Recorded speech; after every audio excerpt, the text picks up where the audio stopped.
Hello दोस्तों, आप सभी का मेरे YouTube channel velocity math classes में स्वागत है। आज हम सभी कक्षा 8 गणित के अध्याय 6 का प्रश्नावली 6.1 हल करना सीखेंगे। पाठ 6 का नाम है घन एवं घनमूल। इसका प्रश्नावली 6.1 क्या कहता है? निम्नलिखित में से कौन सी संख्याएं पूर्ण घन नहीं है? यानी जो संख्याएं दिए रहेंगे उसमें से बताना है कि कौन सी संख्या पूर्ण घन है और कौन सी संख्या पूर्ण घन नहीं है। तो हम इसका पहले अभाज्य गुणनखंड करेंगे 216 का। ठीक, तो पहले 2 से विभाजित होगा तो 2 एक कम 2 और भाग में पहुँचे 90 शून्य 2 अट्ठे 16। फिर 2 से डिवाइड करेंगे तो 2 पंचे 10 और 2 चौको 8। फिर अभी भी 2 से विभाजित होगा, 2 दूना 4 एक बचेगा 2 सत्ते 14। फिर देखो ये 2 से विभाजित नहीं होगी, किससे होगा? 3 से। देखते हैं 3 से, 3 नमा 27 और फिर 3 से विभाजित करने पर 3 और फिर 3 एक कम 3। तो 216 का जो गुणनखंड है वो कौन-कौन सी संख्या के? 2 गुणे 2 गुणे 2 गुणे 3 गुणे 3 गुणे 3, 3 गुणे 3 गुणे 3। तो ये हो जाएगा 2 की घात 2 कितने हैं? 1 2 3 यानी 2 की पावर 3 मल्टीप्लाई 3 की पावर 1 2 3, 3 की पावर 3। यानी अगर हम इसका मल्टीप्लाई करेंगे घात है तो 2 गुणे 3 और इनका सब एक साथ घातांक लगा सकते हैं। 2 3 दूना 6 क्योंकि जब आधार घातांक एक समान हो तो आधारों का गुणा हो जाता है और 6 की घात 3। यानी ये देखते हैं कि ये पूर्ण घन संख्या है। ठीक, तो अतः 216 पूर्ण घन है। 216 एक पूर्ण घन संख्या है। ठीक, इसके बाद नेक्स्ट क्वेश्चन में क्या है? क्वेश्चन नंबर इसी का क्वेश्चन पहला का दूसरा नंबर क्या है? 128। 128 का गुणनखंड करेंगे। 128 का गुणनखंड करने पर पहले 2 से डिवाइड करेंगे। 2 से डिवाइड करने पर 6 दूना 12 और 2 चौको 8। फिर 2 से डिवाइड करने पर 2 तिहाई 6 और 2 दूना 4। फिर अभी भी 2 से डिवाइड हो जाएगा तो 2 से 2 एक कम 2 एक बचेगा 12 2 छक्का 12। फिर 2 से विभाजित करने पर 16। फिर 2 से विभाजित करने पर 2 चौको 8 और 2 से विभाजित करने पर 2 और 2 एक कम 2। यानी इसका गुणनखंड क्या-क्या आ गए? 128 के 2 गुणे 2 गुणे 2 कितने बार है? 1 2 3 4 5 6 7। कितने बार? 7 बार। 1 2 3 4 5 6 7। ठीक, अब ये देखना है कि ये क्या 2-2 के घात क्यूब में आ रहे हैं कि नहीं? 2 के पावर क्यूब। ठीक, 2 की पावर 1 2 3। ठीक, तो ये क्या आ जाएगा? 2 की पावर 3 मल्टीप्लाई 2 की पावर ये कितना हो जाएगा? 2 की पावर 3। लेकिन हमारे पास एक 2 बच जाता है, जिससे ये क्या हो गया कि अगर 2 की पावर ये भी 3 होता तो हमारे पास एक पूर्णघन संख्या होती। लेकिन ये पूर्णघन संख्या नहीं है क्योंकि ये 2 क्या है? अकेले सिंगल है। अतः 128 पूर्ण घन संख्या नहीं है। अतः 128 पूर्ण घन संख्या नहीं है। चलते हैं फिर नेक्स्ट वीडियो मतलब नेक्स्ट क्वेश्चन में। कौन सा है अगला क्वेश्चन? Question number 3। बहुत इजी क्वेश्चन है ना है। 1000 1000 का फिर गुणनखंड करेंगे। पहले 2 से डिवाइड करेंगे। 2 5 जा 10 और 0 0। फिर 2 से डिवाइड करने पर 2 2 जा 4 1 बचेगा 10। 2 5 जा 10 और 0। फिर 2 से डिवाइड करने पर 2 1 जा 2 और 5 है तो 2 2 जा 4 1 बचेगा तो 2 5 10 2 5 जा 10। फिर 2 से डिवाइड करने पर 6 टाइम 2 से डिवाइड नहीं होगा। देखते हैं क्या अगले कोई नंबर से हो रहे हैं। 2 से डिवाइड नहीं होगा, ये किससे होगा? फिर 5 से। 5 से डिवाइड करने पर 5 2 जा 10 और 25 बचेगा तो 5 5 जा 25। फिर 5 से 5 टाइम फिर 5 से 1 टाइम। यानी तो 1000 के गुणनखंड क्या आ गए, फैक्टर्स क्या आ गए, 2 मल्टीप्लाई 2 मल्टीप्लाई 2, फिर मल्टीप्लाई 5 मल्टीप्लाई 5 मल्टीप्लाई 5, 2 की पावर 1 2 3 और 5 की पावर 3, तो 2 की पावर 3 और 5 की पावर 3। क्या है, इनके घातांक जो है तो एक जैसे है, तो आधारों को क्या हो जाए, मल्टीप्लाई हो जाएगी। तो 2 मल्टीप्लाई 5, 2 मल्टीप्लाई 5 और इनका इन सब का घातांक एक साथ, तो ये आ जाएगा 10, 2 पंचे 10 और 10 की घात कितना हो जाएगा, 3।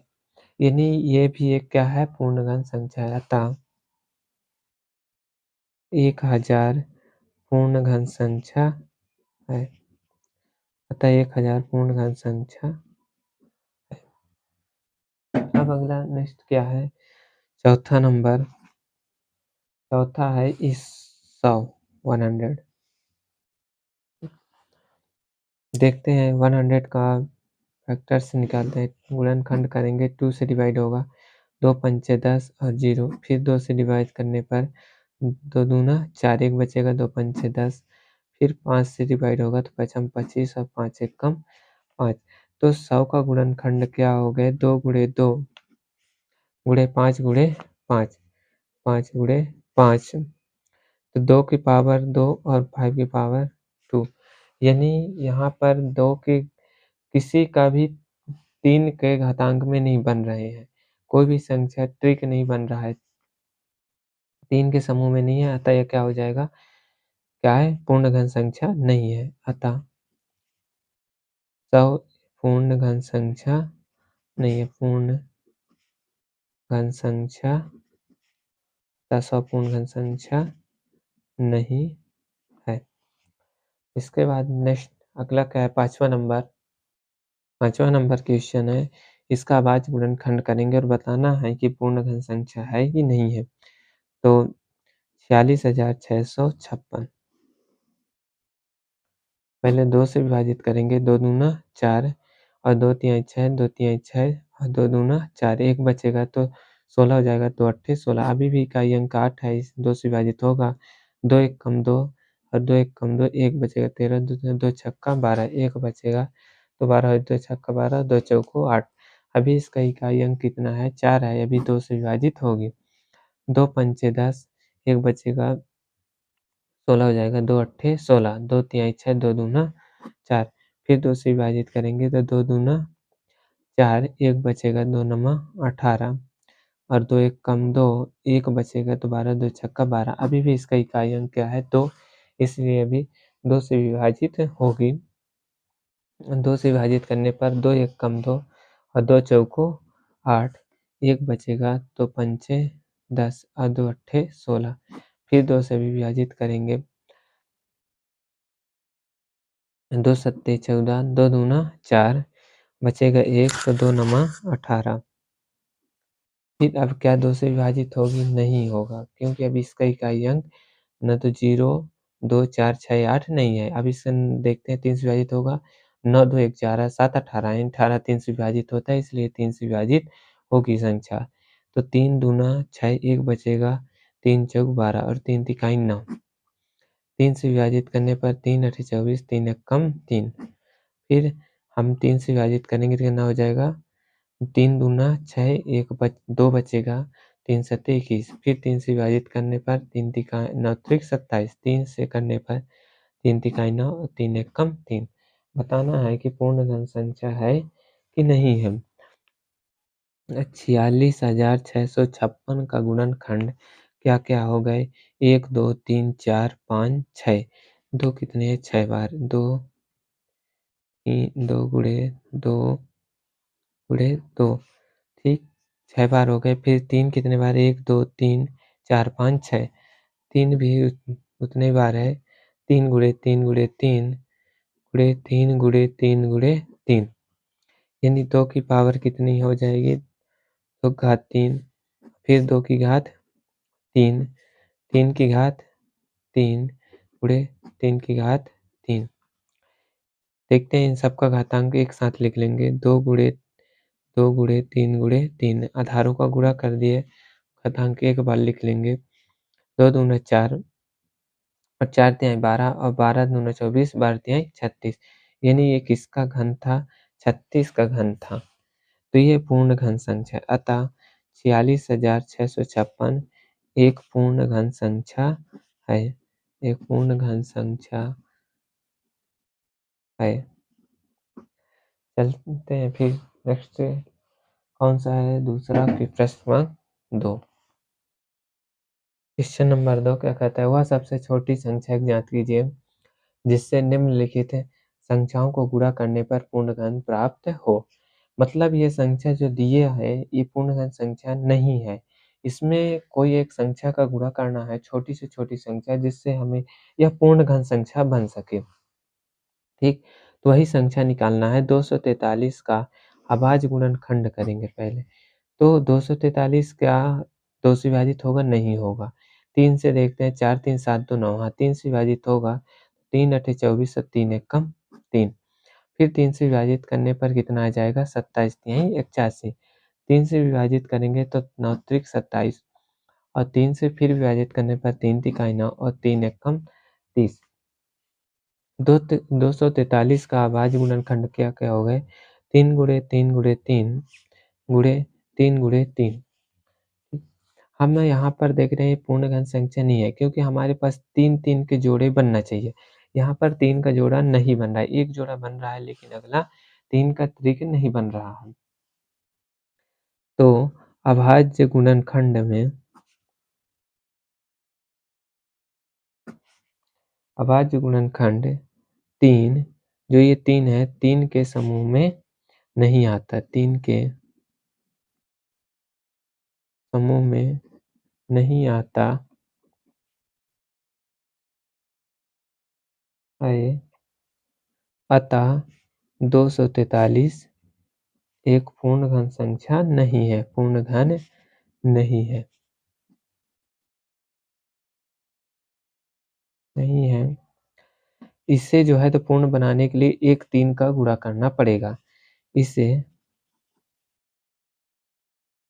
पूर्ण बनाने के लिए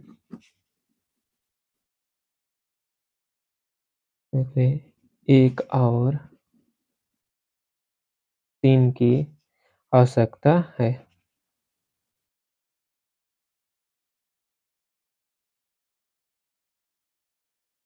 सकता है। ठीक, इसे त्रिकोण बनाने के लिए एक और 3 की आवश्यकता है। तो जब हम 243 को गुणा करेंगे किससे? 3 से, हमारे पास संख्या जो प्राप्त होगा वो 3 तिहाई 9 और 3 चौक 12 की 2 हासिल का 1 3 दूना 6 1 7 यानी 729 और 729 एक क्या है? पूर्ण घन संख्या है। ठीक, अब जैसे प्रश्न में लिखा था कि वह सबसे छोटी संख्या ज्ञात कीजिए जिससे निम्नलिखित संख्याओं को गुणा करने पर पूर्ण घन संख्या प्राप्त हो। तो हम अतः में लिखेंगे, अतः अतः वह सबसे छोटी संख्या अतः वह सबसे छोटी संख्या क्या है जिसका गुणा किए हैं? 3 है। अतः सबसे छोटी संख्या 3 है जिसे संख्या किस संख्या से गुणा किए हैं? 243 से। 243 से गुणा करने पर पूर्ण घन संख्या प्राप्त हो जाए।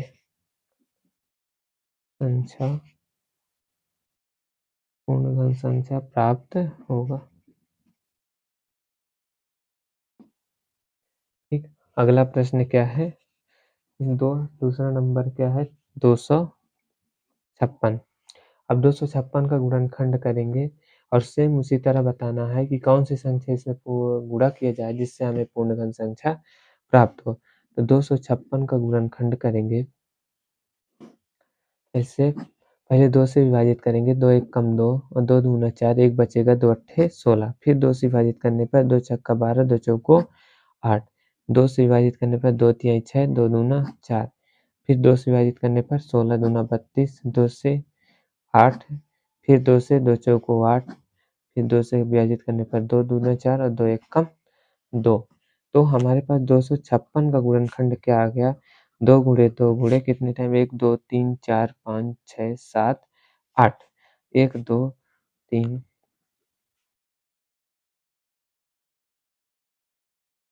3, 4, 5, 6, 7, 8 यहाँ पर 3 का जोड़ा बना 3 का समूह बनाएँगे, क्या बन रहा है 3 लेकिन 2 के समूह में नहीं आता, इसलिए यह पूर्णघन संख्या नहीं है, अगर तो एक और होता तो पूर्णघन संख्या होगा।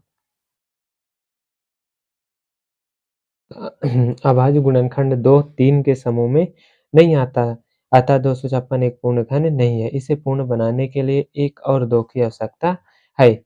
मतलब इसमें 1 और 2 आ जाता है तो ये पूर्णघन संख्या होगी। तो 256 में हम जब किसका गुणा करेंगे 2 का गुणा करेंगे तो ये हो जाएगा 512 और 512 एक पूर्णघन संख्या है। तो अतः वह सबसे छोटी संख्या क्या हो जाएगी? अतः वह सबसे छोटी संख्या 3 है। यहाँ वहाँ 3 था, यहाँ क्या हो जाएगा 2। हम लिखेंगे अतः वह सबसे छोटी संख्या 2 है। फिर अगला तीसरा नंबर क्या है 72। 72 का पहले अभाज्य गुणनखंड करेंगे। 72 का गुणनखंड करने पर पहले 2 से विभाजित होगी, 2 से विभाजित करेंगे तो 2 तिहाई 6, 1 बचेगा 2 छक्का 12, फिर 2 से विभाजित करने पर 2 1 कम 2 और बचेगा 1 16 हो जाएगा, 2 अट्ठे 16, फिर 2 से 2 नम 18, फिर 3 से विभाजित करने पर 3 तिहाई 9, 3 एक कम 3, तो 72 का गुणनखंड क्या हो गया 2 गुणे 2 गुणे 2 गुणे 3 गुणे 3। अब यहाँ पर देखेंगे ये भी पूर्णघन संख्या नहीं है, क्योंकि यहाँ पर 2 तो 3 के समूह में आ रहा है, लेकिन 3 जो है तो 3 के समूह में नहीं आता है, 1 3 की कमी है। 1 3 का और गुणा करेंगे तो यह एक पूर्णघन संख्या प्राप्त होगा। अभाज्य गुणनखंड 3 के समूह में नहीं आता है, अतः 72 एक पूर्णघन संख्या नहीं है। इसे पूर्ण बनाने के लिए 1 और 3 की आवश्यकता है। अगर इसमें हम 3 का गुणा कर देते हैं, तो हमारे पास एक पूर्णघन संख्या प्राप्त होगा। वह पूर्णघन संख्या कौन-सा होगा? 72 गुणे कितना करेंगे 3, अब इसका गुणा करेंगे 3 दूना 6 और 7 त्रिक 21 यानी 216। वह पूर्णघन संख्या क्या है? 216। अतः सबसे छोटी संख्या किसका गुणा किए हैं इसमें? 3 का।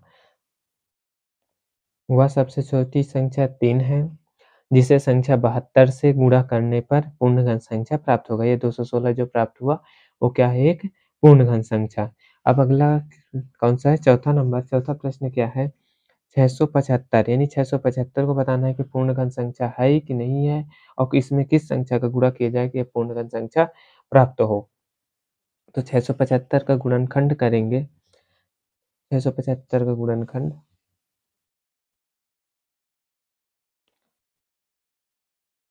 पहले क्या 2 से तो विभाजित होगा नहीं, 3 से देखते हैं 7 5 12 और 12 6 18 हाँ, 3 से विभाजित हो जाएगा, 3 दूना 6 और 3 दूना 6 1 बचेगा, 3 पछे 15, फिर 3 से विभाजित करने पर 3 सत 21 1 बचेगा तो 3 पचे 15, 3 से विभाजित करने पर आ जाएगा 3 एक कम 3, 3 दूना 6 और 1 बचेगा तो 3 पचे 15, फिर 3 से तो विभाजित नहीं होगा लेकिन 5 से होगा, 5 सम 25 और 5 एकम 5।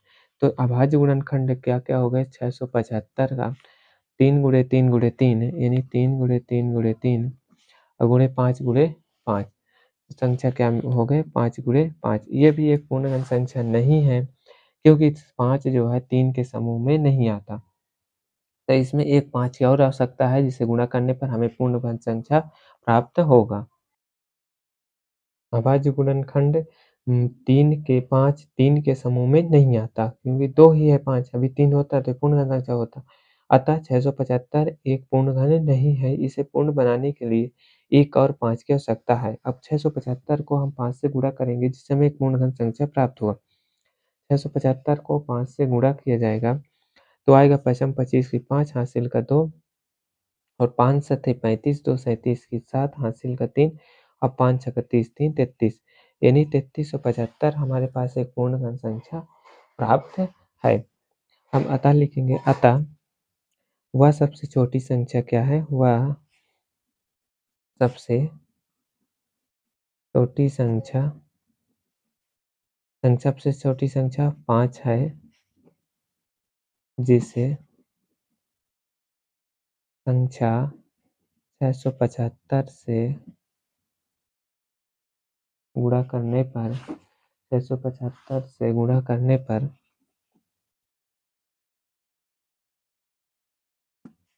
पूर्ण घन संख्या प्राप्त होगा। पूर्ण घन संख्या प्राप्त होगा। अब 5वें नंबर में चलते हैं, तो चौथा सॉल्यूशन हो गया। 5वां नंबर क्या है?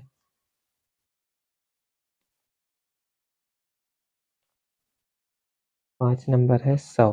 5वां क्या है प्रश्न है? 100।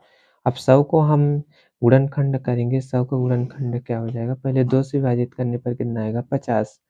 फिर 2 से विभाजित करने पर आ जाएगा 2 से यानी 25। 25 को विभाजित किससे होगा? 5 से। 5 25 और 5 एकम 5। तो 100 के गुणनखंड क्या हो जाएंगे? 2 गुणे 2 गुणे 5 गुणे 5। ये तो वैसे भी पूर्ण घन संख्या नहीं, क्योंकि 2 भी 3 के समूह में नहीं है और 5 भी 3 के समूह में नहीं है। अतः ये पूर्ण घन नहीं है। इसमें किस-किस की संख्या? एक 2 की आवश्यकता है और एक 5 की आवश्यकता है। अगर हम 2 और एक और 5 का गुणा करेंगे तो हमें एक पूर्ण घन संख्या प्राप्त होगा। अभाज्य गुणनखंड 2 और 5 3 के समूह में नहीं आता। ना तो 2 आता है 3 के समूह में, ना ही 5 आता है। अतः 100 पूर्ण घन संख्या नहीं है। इसे पूर्ण बनाने के लिए 1 और 2 एवं 5 की आवश्यकता है। 1 और चाहिए, 1 2 चाहिए, 1 5। तो हम 100 में गुणा करेंगे, 1 2 का और 1 5 का। तो हमारे पास एक पूर्ण घन संख्या प्राप्त होगा, यानी ये 100 हो जाएगा और 5 दूना 10।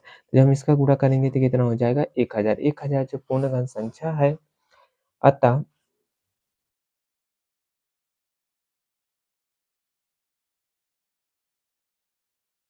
अतः वह सबसे छोटी संख्या 10 है, जिसे संख्या 100 से गुणा करने पर पूर्ण घन संख्या प्राप्त होगा। यानी वह सबसे छोटी संख्या क्या है? 10 है, जिसे संख्या 100 से गुणा करेंगे तो हमें पूर्ण घन संख्या प्राप्त होगा।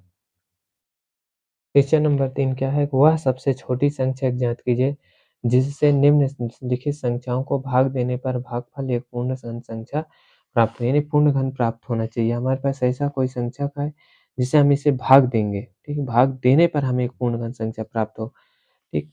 तो हम 81 का पहले गुणनखंड किया जाएगा। 2 से तो विभाजित होगा नहीं, पहले किससे? 3 से विभाजित करेंगे तो 27 तिया 81 और 3 से विभाजित करने पर 3 तिक 9 त्रिक 27, 3 से 3 तिकाई 9, 3 एकम 3। यानी एक ऐसा संख्या होगा जो 3 के समूह में नहीं आएगा, उसी का भाग देना है। 3 गुणे 3, 3 गुणे 3 गुणे 3।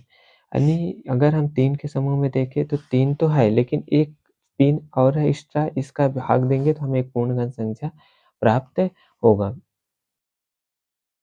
अभाज्य गुणनखंड 3 के समूह में नहीं आता है। अभाज्य गुणनखंड किसके? 3 के समूह में नहीं आ रहा है, क्योंकि एक 3 अलग एक्स्ट्रा है। अतः 81 एक पूर्ण घन नहीं है। इसे पूर्ण बनाने के लिए 3 से भाग देना पड़ेगा। अगर हम 81 को 3 से भाग देंगे तो हमारे पास जो संख्या प्राप्त होगा वो एक पूर्ण घन संख्या प्राप्त होगा। 81 को हम 3 से भाग देंगे तो प्राप्त होगा 27, और 27 एक क्या है? पूर्ण घन संख्या है। अतः बोला था कि वह सबसे छोटी संख्या है, ज्ञात कीजिए जिसे निम्नलिखित संख्याओं को भाग देने पर भागफल एक पूर्ण घन प्राप्त हो। अतः वह सबसे छोटी संख्या 3 है।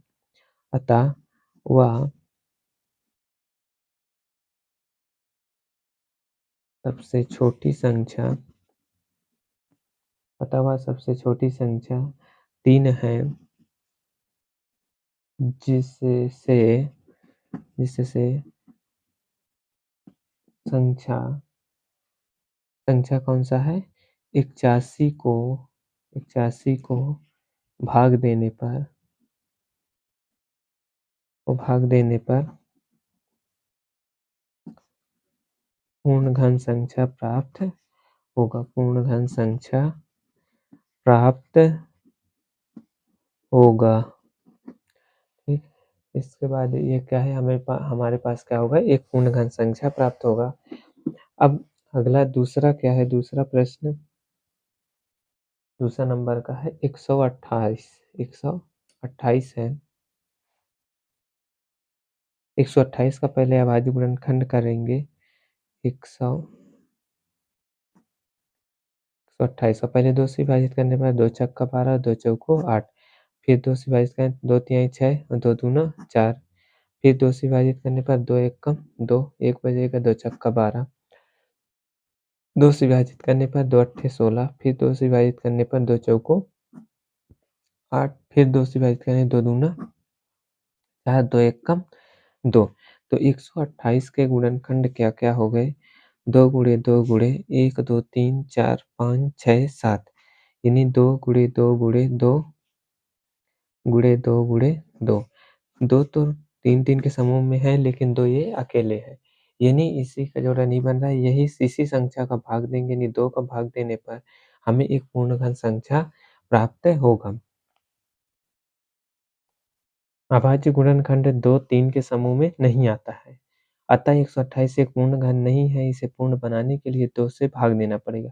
यानी 128 है, इसको 2 से भाग दे देंगे तो हमारे पास एक जो संख्या प्राप्त होगा, एक पूर्ण घन संख्या प्राप्त होगा। तो 128 को 2 से भाग देने पर कौन-सा संख्या मिलेगा? 64 ठीक। तो 64 एक पूर्ण घन संख्या है। अब यही बोलता है वह सबसे छोटी संख्या क्या है? वह सबसे छोटी संख्या 2 है, जिसे 128 से भाग देने पर हमें पूर्ण घन संख्या प्राप्त होगा। वह सबसे छोटी संख्या 2 है जिससे संख्या 128 को भाग देने पर पूर्ण घन संख्या प्राप्त होगा। यानी वह सबसे 100 कौन-सा है? 128 को 2 से भाग दिए तो कौन-सा 64 मिला था। अब तीसरा क्या कहता है? तीसरा प्रश्न तीसरा कौन-सा है? 135 135 का गुणनखंड करेंगे। 135 का भाज्य गुणनखंड पहले 2 से तो विभाजित होगा नहीं, 3 से विभाजित होगा। 3 चौक 12, 1 बचेगा, 3 बचे 15। फिर 3 से विभाजित करने पर 15 तिहाई 45, 3 से विभाजित करेंगे 3 बचे 15 और 5 एकम 5। तो 135 का गुणनखंड हो गया 3 गुणे 3 गुणे 3 गुणे 5। यानी आप इस संख्या में किसका भाग देंगे? 5 का, जो 3 के समूह में नहीं रहता उसी को भाग देते हैं। तो 135 में देखते हैं कि 5 है क्या 3 के समूह में नहीं है, इसलिए इसका भाग देंगे तो हमें पूर्णघन संख्या प्राप्त होगा। अभाज्य गुणनखंड 5 3 के समूह में नहीं आता, अतः 135 एक पूर्णघन नहीं है। इसे पूर्ण बनाने के लिए 5 से भाग देना पड़ेगा। जब हम 135 को 5 से भाग देंगे 135 को भाग 5 से देंगे तो हमारे पास संख्या जो आएगा वो 5 दूना 10 और 5 सत्ते 35 यानी कौन-सी संख्या है? 27। 27 एक पूर्णघन संख्या है, अतः वह सबसे छोटी संख्या 5 है, जिसे 135 से भाग देने पर हमें पूर्णघन संख्या प्राप्त वह सबसे छोटी संख्या 5 है, हमने जिसे भाग दिया जिससे संख्या 135 को भाग देने पर पूर्ण घन संख्या प्राप्त होगा। अब इसके बाद चौथा नंबर कौन-सा प्रश्न है? चौथा है 192। 192 का गुणनखंड करेंगे। अभाज्य गुणनखंड पहले 2 से विभाजित करने पर 2 कितना आएगा? 2 नवा 18, 1 बचेगा, 2 छक्का 12, फिर 2 से विभाजित करने पर कितना है? 2 चौको 8, 1 बचेगा, 2 अट्ठे 16, फिर 2 से 2 दूना 4, 2 चौको 8, फिर 2 से विभाजित करने पर 2 एक कम 2, 2 दूना 4, 2 से विभाजित करना 2 छक्का 12, फिर 2 से विभाजित करने पर 2 तिहाई 6 और 3 एकम 3। अब 192 का गुणनखंड आ गया। 192 का गुणनखंड 2 गुणे 2 गुणे 2 गुणे 2 गुणे 2 गुणे 2 1 2 3 4 5 6 1 2 3 4 5 6 और गुणे में कितना है 3। यहाँ देखेंगे जो 3 है 3 के समूह में नहीं आता है, इसलिए पूर्ण वर्ग संख्या पूर्ण घन संख्या नहीं है। इसलिए इस संख्या को हम 3 से भाग देंगे तो हमें पूर्ण घन संख्या प्राप्त होगा। अभाज्य गुणनखंड 3 के समूह 3 जो है 3 के समूह में नहीं आता, अतः 192 एक पूर्ण घन नहीं है। इसे पूर्ण बनाने के लिए 3 से भाग देना पड़ेगा। 192 को हम जब 3 से भाग देंगे तो हमारे पास संख्या प्राप्त होगा 3 3 छक 18 और 3 चौक 12 यानी आ जाएगा 64। 64 एक क्या है? पूर्ण घन संख्या है, अतः वह सबसे छोटी संख्या 3 है, जिसे 192 से भाग देने पर हमें पूर्ण घन संख्या प्राप्त हो वह सबसे छोटी संख्या 3 है, जिससे संख्या 192 को भाग देने पर पूर्ण घन संख्या प्राप्त होगा। ठीक, अब अगला कौन-सा है? चौथा 5वां नंबर। 5वां नंबर में कितना है? 704। 704 का पहले गुणनखंड करेंगे। अभाज्य गुणनखंड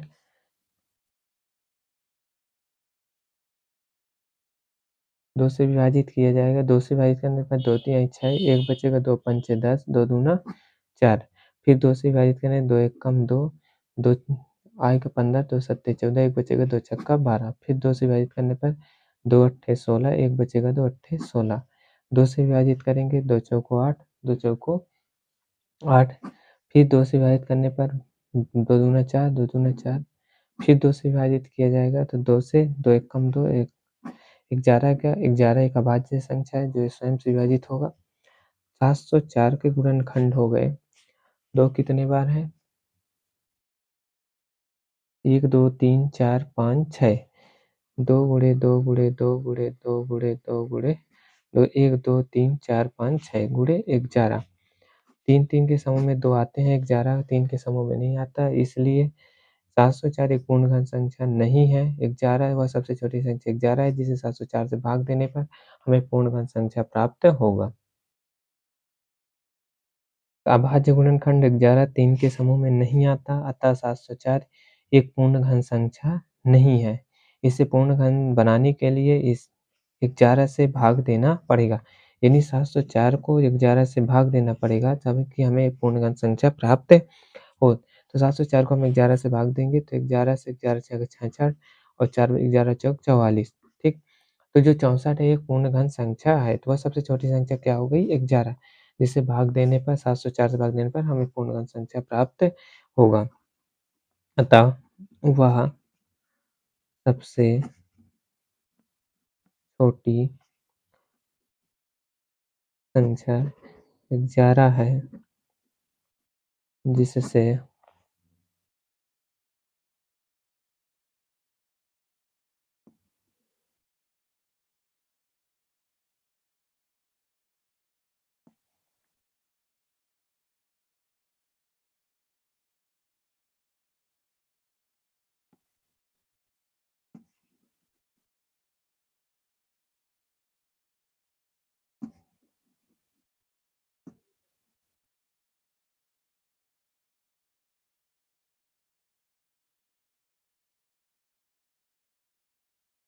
वह सबसे छोटी संख्या 11 है जिससे संख्या 704 को भाग देने पर पूर्ण घन संख्या प्राप्त होगा।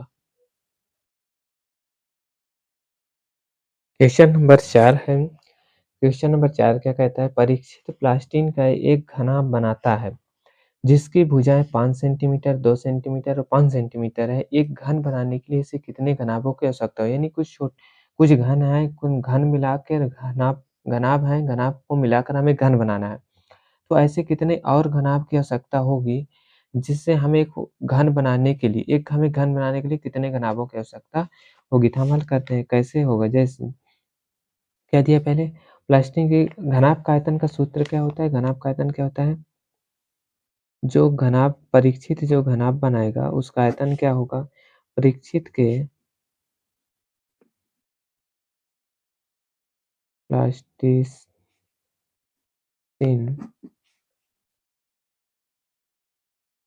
परीक्षित के प्लास्टिसिन के घनाभ का आयतन। तो घनाभ का आयतन क्या होता है? लंबाई गुणे चौड़ाई गुणे ऊंचाई। यानी इसका आयतन क्या होता है? लंबाई गुणे चौड़ाई गुणे ऊंचाई, यानी तीनों भुजाओं का जो होता है, तीनों भुजाओं का क्या होता है? गुणा होता है। तो हम इसका अगर आयतन हम निकालते हैं तो लंबाई कितना दिया है? 5 सेंटीमीटर, 5 और चौड़ाई कितना है? 2 और ऊंचाई कितना है? 5। तो 5 गुणे 2 गुणे 5। अब जो परीक्षित क्या बनाएगा? घन बनाएगा, उसका आयतन क्या होगा? अब परीक्षित के प्लास्टिसिन के घन का आयतन, जो घन बनाएगा उसका आयतन क्या होगा? तो आयतन घन का होता है तो सभी जो है तो 3 के समूह में होना चाहिए, यानी उसका क्या होता है? आयतन लंबाई गुणे चौड़ाई गुणे सब बराबर होता है, लंबाई चौड़ाई ऊंचाई, यानी 2 गुणे 2 गुणे 2 और 5 गुणे 5 गुणे 5 सभी 3 के समूह में होना चाहिए। इसका आ गया 2 की घात 3 और 5 की घात 3, यानी इसका आयतन कितना है? 5 तिहाई 5 दूना 10, 5 गुणे 2 हो जाएगा और उसकी घात में 3, 10 की घात 3 सेंटीमीटर क्यूब आ गया। यानी उसका आयतन कितना आ गया? 10 की घात 3 सेंटीमीटर क्यूब। अब जो है तो आप परीक्षित को बनाने के लिए कितने घनों की आवश्यकता होगी? तो अतः कितने घन की आवश्यकता उससे पड़ी? पहले कितने थे? 5, 5 ठीक है? लेकिन हमने जो लिया तो कितने हो गए? 2 लिए और 1 5। तो अतः परीक्षित को एक घन बनाने के लिए कौन-कौन सी संख्या पहले थे? 5 तो 2 था, लेकिन 2 हमने कितने लिए? 2 तो 2 अपने से लिया गया और 1 5 तब तो ये 3-3 के समूह में बने। तो इस प्रकार हो गया बराबर 5 दूना 10 दूना 20। कितने घनाभों की आवश्यकता होगी? 20 घनाभों की आवश्यकता होगी। 20 घनाभों की आवश्यकता होगी। उसको कितने घनाभ की आवश्यकता होगी? 20 घनाभों की और आवश्यकता होगी, तो इससे वो एक घन बना सकेगा। धन्यवाद दोस्तों। ये 6.1 पूरा हो गया। अब अगले क्लास में मिलते हैं 6.2 के साथ। धन्यवाद।